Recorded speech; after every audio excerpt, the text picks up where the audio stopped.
Hello friends, kitchen queen रेसिपीजमध्ये तुम्हा सर्वांचं स्वागत आहे। आज बनवूया कांद्याच्या पातीची भाजी। कांद्याच्या पातीची सुक्की भाजी बनवायला सोपी, झटपट होते। मग टिफिनसाठी बनवू शकता किंवा सकाळच्या किंवा रात्रीच्या जेवणासाठी बनवू शकता। तुम्ही इथे पाहू शकता कांद्याची पात आहे, स्वच्छ धुवून बारीक कट करून घेतलेली आहे। आणि आपल्याला तुरीची डाळ लागणार आहे। मोठे 2 चमचे तुरीची डाळ भिजवून घेतलेली आहे। मग तुरीच्या डाळीच्या ऐवजी तुम्ही मुगाची डाळ वापरू शकता। मी तुरीची डाळ घालून ही कांद्याच्या पातीची भाजी बनवते, चवीला छान लागते। कढई छान अशी तापलेली आहे, त्यामध्ये आपल्याला 2 चमचे तेल घालायचं आहे।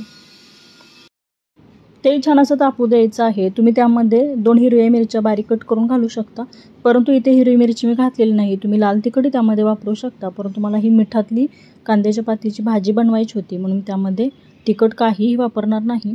कांद्याची भाजी कट करत असताना हा कांदा जो आहे तो साईडला काढलेला तोच इथे मी थोडासा फोडणीमध्ये घातलेला आहे। कांदा हलकासा आपल्याला यामध्ये तेलामध्ये परतून घ्यायचा आहे। कांदा थोडा वेळासाठी परतून घ्यायचा, थोडासा हलकासा ब्राऊन होऊ द्यायचा, तोपर्यंत परतून घ्यायचा आहे। स्वच्छ धुवून बारीक कट करून घेतलेली जी कांद्याची पात आहे त्यात आपल्याला यामध्ये घालायची आहे। त्यामध्ये कांद्याची पात मिक्स करून घ्यायची आहे आणि स्वच्छ धुवून घेतलेली ही तुरीची डाळ आहे 2 तासासाठी भिजवलेली, ती आपल्याला यामध्ये घालायची आहे।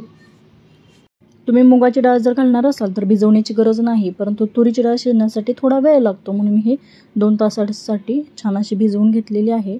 म्हणजे भाजीतली डाळ पटकन शिजते, जास्त वेळ लागत नाही।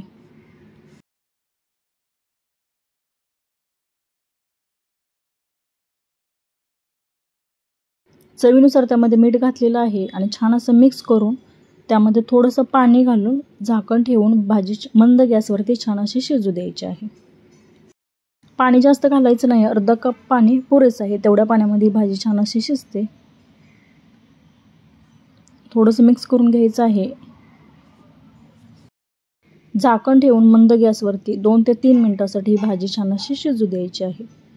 2 ते 3 मिनिटं झालेली आहेत, तुम्ही ते पाहू शकता। झाकण काढून आणखी भाजी छान अशी परतून घ्यायची आहे।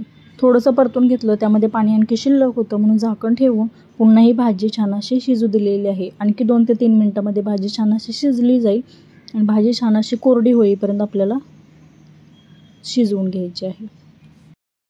आणखी 2 ते 3 मिनिटं भाजी छान अशी शिजू दिलेली आहे। तुम्ही ते पाहू शकता भाजी छान अशी शिजलेली आहे। थोडंसं त्यामध्ये पाणी आहे, परंतु त्यामध्ये आपण भाजलेल्या शेंगदाण्याचं कूट घालणार आहे आणि पुन्हा थोडीशी आपल्याला ती परतून घ्यायची आहे।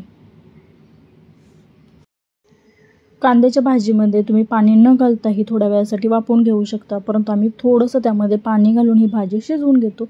छान लागते चवीला आणि कांद्याची पात थोडीशी शिजण्यासाठी इतर भाज्यांपेक्षा थोडासा टाईम लागतो, म्हणून ही कांद्याची पात जी आहे ती पाणी घालून छान अशी शिजू द्यायची। छान लागते भाजी चवीला। आता इथे भाजलेल्या शेंगदाण्याचं भरड घालायचे आहे किंवा भाजलेल्या शेंगदाण्याचं कूट घातलं 2 चमचे, छान असं परतून घेतलं, पुन्हा कोरडी होईपर्यंत भाजी परतून घेतली आणि ही भाजी भाकरी चपाती बरोबर खाण्यासाठी तयार आहे। सकाळी टिफिनसाठी घाई गडबडीत जर बनवायची असेल तर तुम्ही बनवू शकता। पटकन होते, कमी साहित्यामध्ये आणि चवीला अप्रतिम लागते। ही मीठ घालून केलेली कांद्याच्या पातीची भाजी मुलांना जरी दिली तरी ते मुलं आवडीने खातील। एकदा नक्की बनवा आणि बनवल्यानंतर मला कमेंट करून नक्की सांगा, किंवा तुम्ही कांद्याच्या पातीची भाजी कशी बनवता तेही मला कमेंट करून सांगा। व्हिडिओ आवडला असेल तर नक्की लाईक करा। अशाच नवनवीन रेसिपी पाहण्यासाठी किचन क्वीन रेसिपीज या चॅनलला नक्की सबस्क्राईब करा। व्हिडिओ पाहिल्याबद्दल धन्यवाद।